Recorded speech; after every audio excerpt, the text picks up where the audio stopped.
హోషేయ గ్రంథం 11వ అధ్యాయం 3వ వచనం చదువుకుందామండి.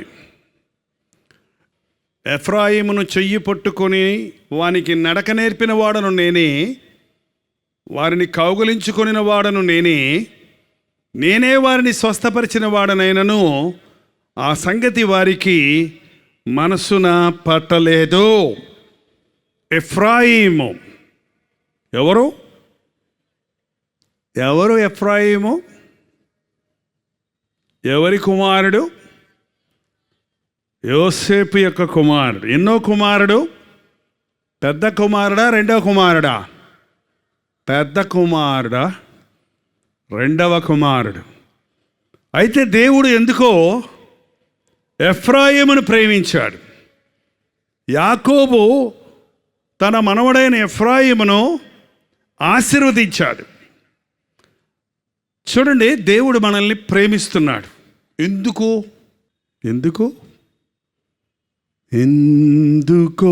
నన్నింతగా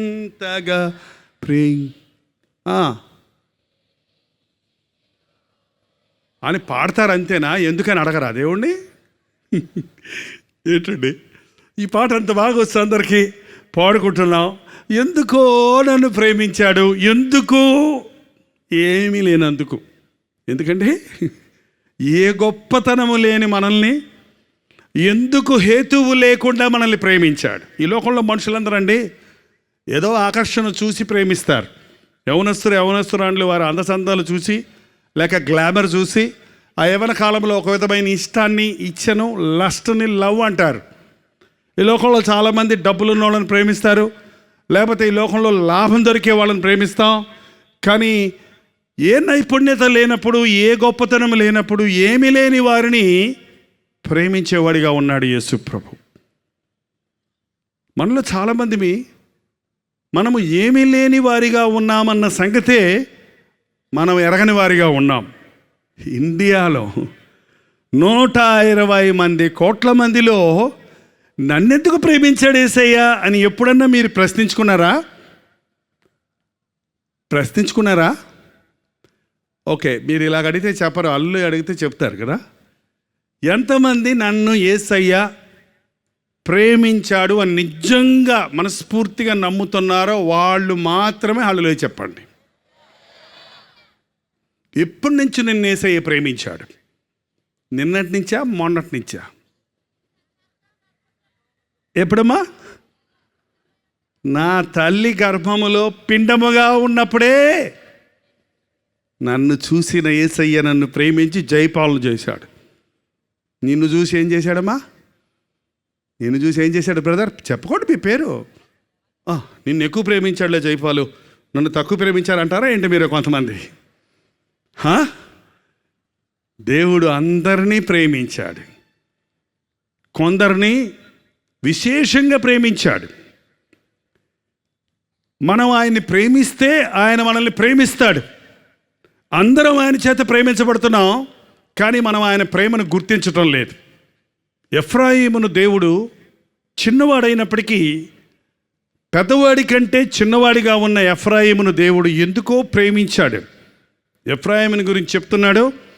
ఎఫ్రాయిమును చెయ్యి పట్టుకొని వానికి నడక నేర్పిన వాడిని నేనే, వారిని కౌగిలించుకున్న వాడిని నేనే. చిన్నప్పటి నుంచి ప్రేమించి నడక నేర్పించాడు. ఈరోజు యేసయ్య బిడ్డలు ఎవరితో నడవాలి? ఎవరు చేయబెట్టుకొని నడవాలి? సాతాను చేయబెట్టుకొని యేసయ్యతో నడుస్తానంట. అది ఎట్లా కుదురుద్దండి? యేసయ్య నీవు నడవవలసిన త్రోవ నీకు నేర్పిస్తానన్నాడు యేసు ప్రభు. అందుకని రక్షించబడ్డవారు వాక్యం అనే పాలన అపేక్షించాలి. దేవుని వాక్యానుసారమైన జీవితాన్ని జీవించాలి. ఈ రోజులో ఎంతమంది దేవుని చేత ప్రేమించబడ్డామంటున్నారు, కానీ అందరూ దేవునితో నడవటం లేదు.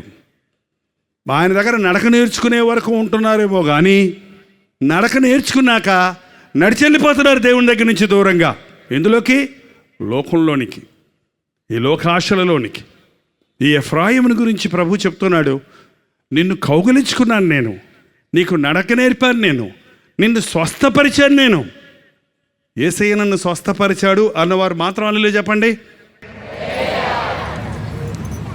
ఒకవేళ లిస్ట్ రాసి ఇమ్మంటే ఎందులోంచి స్వస్థపరిచాడో అని అడిగితే ఎన్ని రకాల బాధల నుంచి, వ్యాధుల నుంచి, రోగాల నుంచి దేవుడు మనల్ని స్వస్థపరిచాడో లెక్కేసుకుంటే అవి లెక్కకి సరిపోవండి. ఇవాళ సజీవులుగా మనం ఉన్నామంటే, ఆరోగ్యవంతులుగా మనం ఉన్నామంటే, మనలో కొంతమందికి రోగాలు వచ్చి నయమై బాగా అవుతున్నాం, కొంతమందికి రోగం రాకుండానే బాగా ఉన్నాం.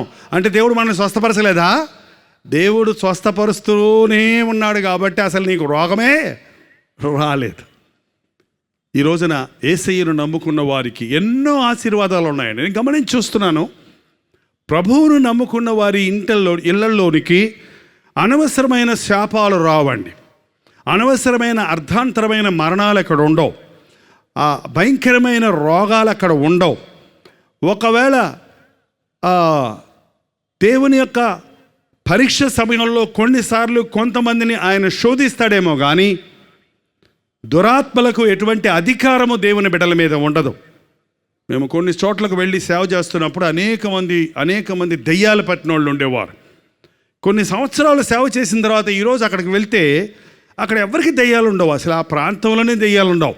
ఎందుకంటే అక్కడ దేవుని స్వస్థత హస్తము ఉంది. ప్రభువు నన్ను విడిపించాడు, నిన్ను రక్షించాడు, నిన్ను స్వస్థపరిచాడు, నిన్ను నడిపించాడు. నీవు దుఃఖముతో ఉన్నప్పుడు కౌగులించుకున్నాడు, నిన్ను ఆదరించాడు, నిన్ను ప్రేమించాడు. మరి నువ్వేం చేయాలి? మాట్లాడరు. ఇంకా నేను చేసేది ఏముందండి, అన్నీ ఆయనే చేయాలి. మరి నువ్వేం చేయాలి? ఆయనే మొదట మనల్ని ప్రేమించాను కనుక మనం ఆయనను ప్రేమించాలి. ఆయన మనల్ని కౌగిలించుకున్నప్పుడు మనం ఆయన సంతోషపెట్టాలి. ఆయన మనకు నడక నేర్పించినప్పుడు మనం ఆయన అడుగుజాడల్లో నడవాలి.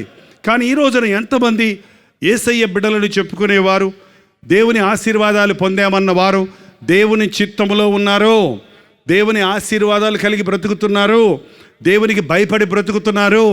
ఈ ఎఫ్రాయిముని గురించి దేవుడు చాలా బాధపడుతూ ఉన్నాడండి. ఆశీర్వదించబడే వరకు యేసయ్య దగ్గర ఉంటారు. ఆశీర్వదించబడిన తర్వాత దేవునితో అవసరం లేదండి. చాలామందికి జబ్బు ఉన్నప్పుడు, మనకి బాధ ఉన్నప్పుడు మనకి ప్రార్థన చేయడానికి వస్తాం, కానీ అన్నీ బాగున్నప్పుడు మనకెందుకు ఇంకా దేవుడు? మనకు రోగం వచ్చినప్పుడు డాక్టర్ దగ్గరికి వెళ్తాం, కానీ రోగాలు లేనప్పుడు ఇంకా మనకు డాక్టర్తో పని ఏముంది అన్నట్టుగా చాలామంది దేవుని దగ్గరికి రావటం లేదు, దేవుని మేలులు గుర్తుపెట్టుకుని ఉండటం లేదు. ఈ ఎఫ్రాయిము ఎలాంటి హీన స్థితికి దిగజారిపోయాడంటే, గబగబ కొన్ని వచనాలు మనం హోషేయ గ్రంథంలో చదివితే 5వ అధ్యాయం 3వ వచనంలో, ఎఫ్రాయిము నేనెరుగుదును, ఇశ్రాయేలు వారు నాకు మరుగైన వారు కారు. ఎఫ్రాయిము నీవు ఇప్పుడే వ్యభిచరించుచున్నావు. వ్యభిచారము అంటేనండి, కట్టుకున్న భర్తను కాక పరపురుషునితో పరస్త్రీతో సంబంధం కలిగి ఉండటం వ్యభిచారం. నిష్ట కలిగిన దాంపత్య జీవితంలో భర్తకు లేక భార్యకు కట్టుబడి వివాహ బంధములో ఉండటం పవిత్రమైన బంధం. అది అంతకు మించింది వ్యభిచారం. చాలామంది దేవునిని విడిచి, దేవుడు మన భర్తగా ఉన్నాడు, మన ఆధ్యాత్మిక జీవితంలో మన సృష్టించిన వాడు, సృష్టికర్త నీకు భర్త అయి ఉన్నాడు, నీ యజమానై ఉన్నాడు, నిన్ను భరించువాడై ఉన్నాడు, నిన్ను వెలబెట్టి కొనవాడై ఉన్నాడు. అనేక మంది ప్రభువును విడిచి లోకాశలను, శరీరీచ్ఛలకు లోబడిపోతున్నారు. ఎఫ్రాయిము నువ్వు వ్యభిచరిస్తున్నావు. ఎంతమంది దేవుని బిడ్డలను చెప్పుకున్నవారు, యేసు ప్రభు నాకు మేలు చేశాడన్నవారు మీ హృదయాలను పవిత్రంగా కాపాడుకుంటున్నారు. లేదండి అలాంటి అసహ్యమైన పనులు మేము చేయటం లేదండి, వ్యభిచార పాపంలో మేము పడలేదండి అని అంటారేమో ఒకవేళ. కానీ యేసుప్రభు చెప్పాడు, వ్యభిచారము చేయవద్దన్న మాట మీరు విన్నారు కదా.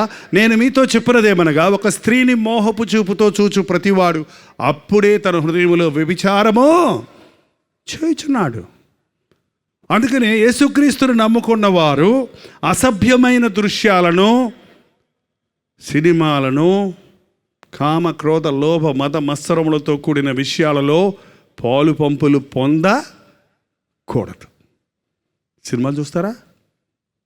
మీకు ఎందుకంటే నేను వాక్యం చెప్పి వెళ్ళిపోండి.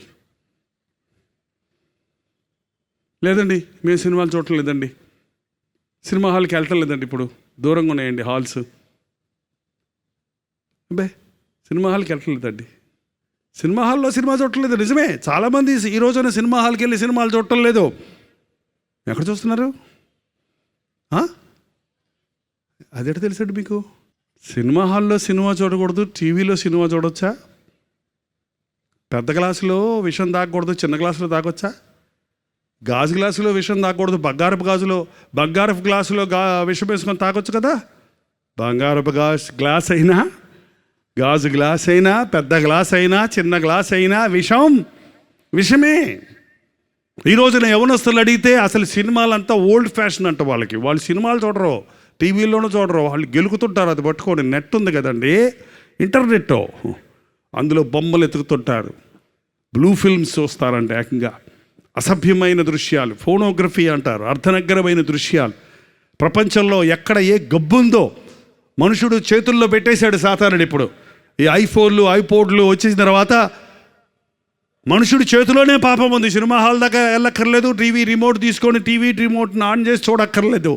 ఎక్కడుంటే అక్కడ, ఎప్పుడు పడితే అప్పుడు గెలికితే చాలు, అందులో లోకంలో ఉన్న గబ్బంతా కనబడుతుంది. నన్ను చూడు, నా వైపు చూడు అని ప్రభు అంటుంటే, ప్రభు ఇచ్చిన మేలులు పొంది, ప్రభు చేత ఆశీర్వదించబడి, దేవుని చేసిన ఆశీర్వాద బలం, ఉన్నతమైన విద్యలు చదివి, దేవుడు ఆస్తిపాస్తులు ఇస్తే మంచి ఐఫోన్లు కొనుక్కొని, ఐపోడ్లు కొనుక్కొని, మంచి బైకులు కొనుక్కొని, ఇల్లు కట్టుకొని, అన్ని విధాలు ఆశీర్వదించబడిన తర్వాత ఆయనని వెతకడానికి బదులు, ఆయన వాక్యాన్ని చదవడానికి బదులు దేన్నో వెతుకుతున్నారు. వారి విషయమై ప్రభు అంటున్నాడు, అయ్యో ఎఫ్రాయిము, వ్యభిచారిస్తున్నావు, నేను నిన్ను చూస్తున్నా, నేను నిన్ను ఎరుగుతున్నాను. ఒకవేళ మీ ఇంటి వాళ్ళకి తెలియదేమో, మీ తల్లిదండ్రులకు తెలియదేమో, ఎవరు చూడకుండా నీవు పాపమును చేస్తున్నావేమో, కానీ నేను ప్రేమించిన నీవు, నా చేత దీవించబడిన నీవు, నీ కొరకు గొప్ప ఉద్దేశములు నేను కలిగి ఉండగా నా ప్రణాళికను వదిలిపెట్టి నీ ఇష్టానుసారంగా బ్రతుకుతున్నావే అని దేవుడు బాధపడుతూ ఉన్నాడండి. ఎక్కడ చూసినా వ్యభిచారమే, ఎక్కడ చూసినా కామ చేష్టలే, కామ సంబంధమైన మాటలే, ఎటు చూసినా అపవిత్రత, ఎటు చూసినా పాపము, ఎటు చూసినా లౌక్యము. ఇటువంటి ప్రపంచంలో యేసయ్య కొరకు నేను పరిశుద్ధంగా బ్రతకలేకపోతున్నాను అనే ఘోష నీలో ఉంటే, ఆశ నీలో ఉంటే, ప్రభు అంటున్నాడు, రా నాతో నడు, నా కాడి ఎత్తుకో. ఒక కాడి కట్టినప్పుడు 2 ఎద్దులకు ఈ పక్క ఒకళ్ళు, ఆ పక్క ఒకళ్ళు ఉంటారు కదండి. ఒక పక్క ప్రభు ఉన్నాడట, ఇంకో ప్రక్క నిన్ను వచ్చి ఉండమంటున్నాడు, నాతో కలిసినాడు. నీ భారం అంతా నేను మోస్తా, నువ్వు ఊరక నెత్తి మీద మెడ మీద పెట్టుకుంటున్నావు కాడి, నీకే భారం లేదు, నా కాడి సులువైంది. సాతాను కాడి కింద నలిగిపోతున్నారు మనుషులు. సాతాను ఎంత భయంకరమైన క్రూరమైన యజమానో తెలుసండి. సాతాను ఒక వ్యక్తి చేత ఎంత చెడ్డ చాకరీ చేయించుకుంటాడో తెలుసా? మీకే తెలిసి ఉంటుంది, మీరు అనుభవించిన వాళ్ళైతే. అర్ధరాత్రి లేచి చొట్ట కోసం పరిగెత్తేవాడు, అర్ధరాత్రి లేచి వ్యభిచారం కొరకు ఏ ముఖమైనా చూచినేమో అని ముసుగు వేసుకుని పరిగెత్తేవాడు, భార్య బిడ్డలను దుఃఖపరిచి సారాయి కుట్లో తిరిగేవాడు, తన ఇష్టానుసారంగా బ్రతుకుతూ అవమానంతో, నిందతో నింపబడి ఎటువంటి సంతృప్తి లేని జీవితంలో జీవిస్తున్నవాడు. చాలాసార్లు కొంతమంది పాపంలో కుమిలిపోతున్న వాళ్ళని కదిలించి అడిగితే ఏం చేయమంటారండి?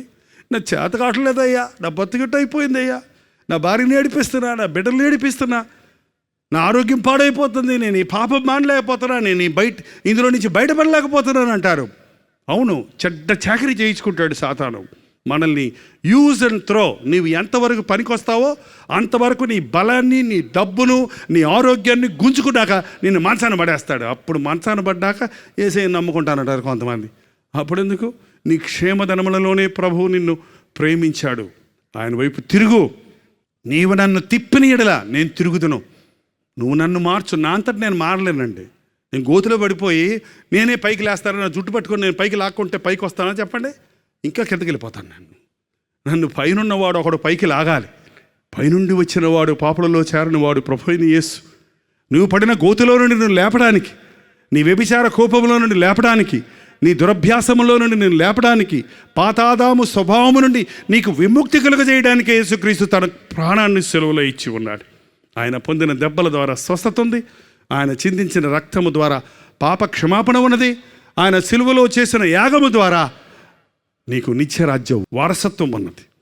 ప్రభువా, నువ్వు నన్ను తిప్పితే నేను తిరుగుతా, నువ్వు చెబితే నిన్ను తిప్పడానికి, నిన్ను ఆయనతో పాటు నడిపించుకునడానికి ప్రభు సమర్థుడిగా ఉన్నాడు.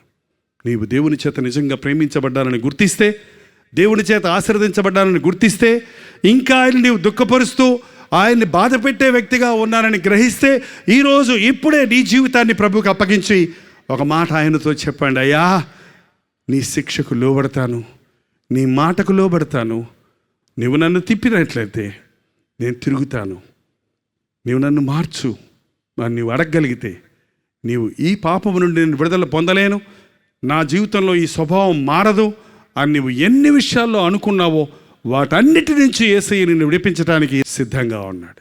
దయచేసి స్థలంలో వచ్చండి, ప్రార్థన చేసుకుందాం. ఎవరు కదలొద్దండి. కొద్ది నిమిషాలు మనం ప్రార్థనలో ఉండబోతున్నాం. పరిశుద్ధాత్ముడు ఇప్పుడు నీ చేయి పట్టుకొని నిన్ను నడిపించాలని, నిన్ను లేవనెత్తాలని, నీవు పడిన గోతులో నుండి లేవనెత్తాలని, నీ స్వభావాన్ని మార్చాలని ఆశపడుతూ ఉన్నాడు. పరిశుద్ధాత్ముడు ఒక అద్భుతమైన కార్యాన్ని నీ జీవితంలో చేయాలని ఆశపడుతున్నాడు. అది వ్యభిచార కోపమైన, అది త్రాగుడు మత్తైన, అది ధూమపానమైన, మద్యపానమైన, అది బూతులు మాట్లాడే చెడ్డ అలవాటైన, అది కోపము ద్వేషము వంటి స్వభావాలైనా, అది అసూయ ఈర్ష్య వంటి స్వభావం నుండి విడుదల పొందలేని పరిస్థితి అయినా, అది అబద్ధాలాడే నోరైనా, ఈ రాత్రి ఒక అద్భుతాన్ని చేసి నిన్ను ఒక నూతన సృష్టిగా చేయాలని ఆశపడుతున్నాడు. యేసయ్యా, నన్ను మార్చయ్యా. యేసయ్యా, నా మాటలు నీ మాటలుగా చేయి నాయన. నా స్వభావము నీకిష్టముగా ఉండుటకు సహాయం చేయి. నా హృదయంలోనికి రా నాయన, నా జీవితాన్ని మార్చయ్యా అని నోరు తెరిచి ప్రతి ఒక్కరు ఒక మాట ప్రభుతో చెబుదాం. ఇది చాలా మంచి సమయము. ప్రభు నిన్ను కరుణించాలని, ప్రభు నీ పట్ల దయ చూపించాలని, ప్రభు నిన్ను పరిపూర్ణంగా స్వస్థపరచాలని, నీ సమస్యల వలయం నుండి నిన్ను విడిపించాలని, నీకు ఒక నూతన జీవితాన్ని ఇవ్వాలని ఆశపడుతున్నాడు. నిన్ను ఎప్పటి నుంచో ప్రభు ప్రేమిస్తున్నాడు. నువ్వు చిన్నప్పటి నుంచి ప్రభు నిన్ను ప్రేమిస్తూనే ఉన్నాడు. ఆయనే నీకు నడక నేర్పినవాడు, ఆయనే నిన్ను కౌగలించుకున్నవాడు, ఆయనే నిన్ను ఏర్పరచుకున్నాడు.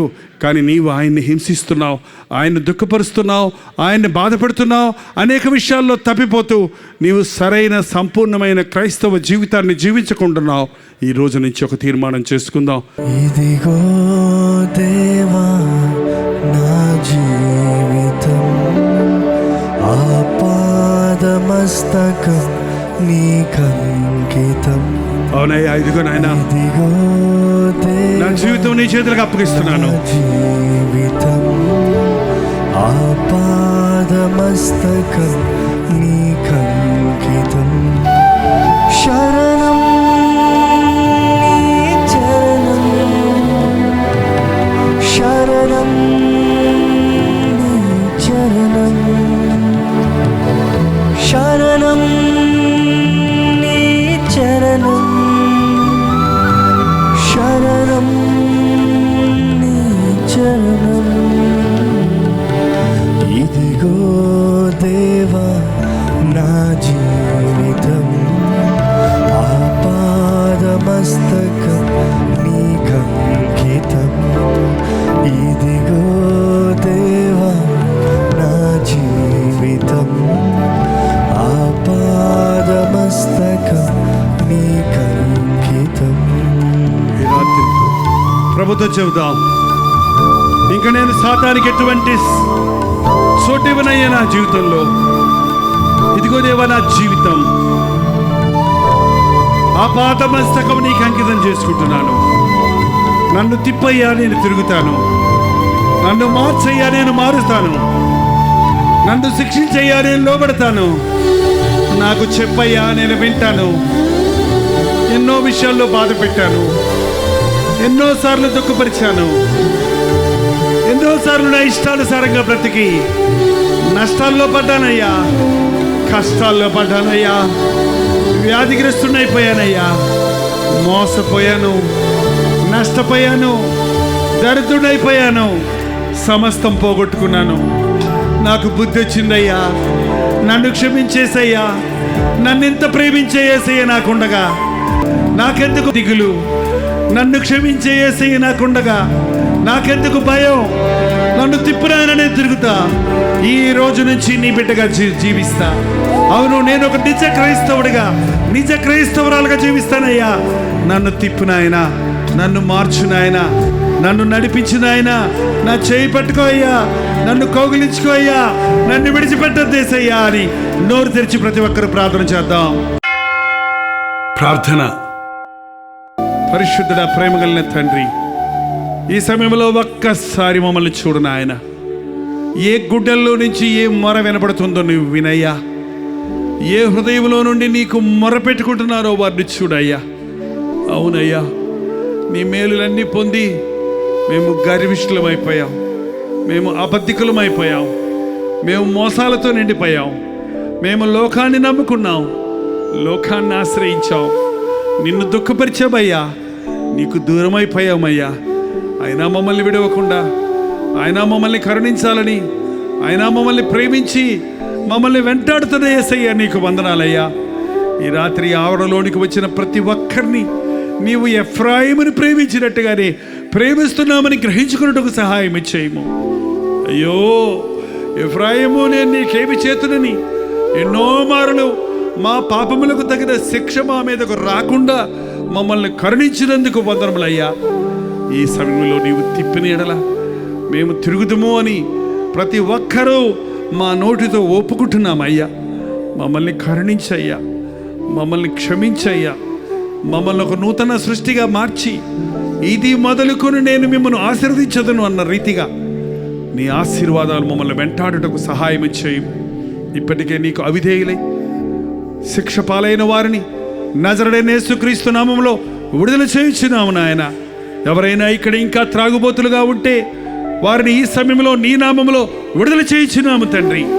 ఎవరైనా లైంగిక పాపములకు చోటిచ్చి రహస్యముగా అపవిత్రపరుచుకుంటూ తమ శరీరాలను అపవిత్రపరుచుకుంటున్న వారిగా ఉంటే వారి మనస్సులో ఒక నూతన హృదయం కలిగినట్లుగా నీ పరిశుద్ధాత్మ కార్యాన్ని జరిగించుము నాయన.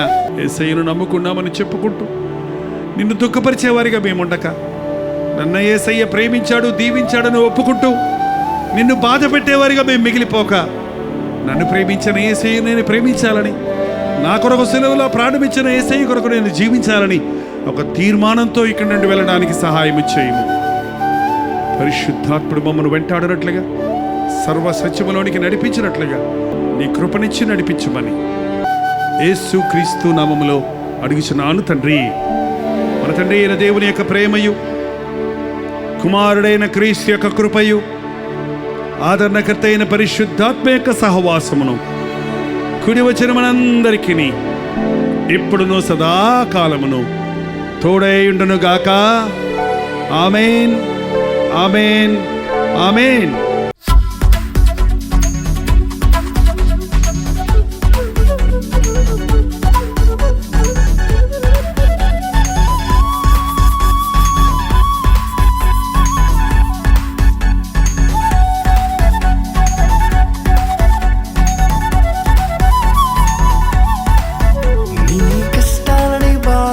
శ్రమలన్నీ తీర్చే అనాథుడు యేసే.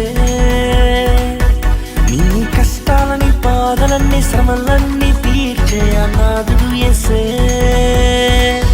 ఆది నుండి ఉన్నవాడు ఆ దేవుడు, అద్భుతాలు చేసేవాడు నా యేసుడు.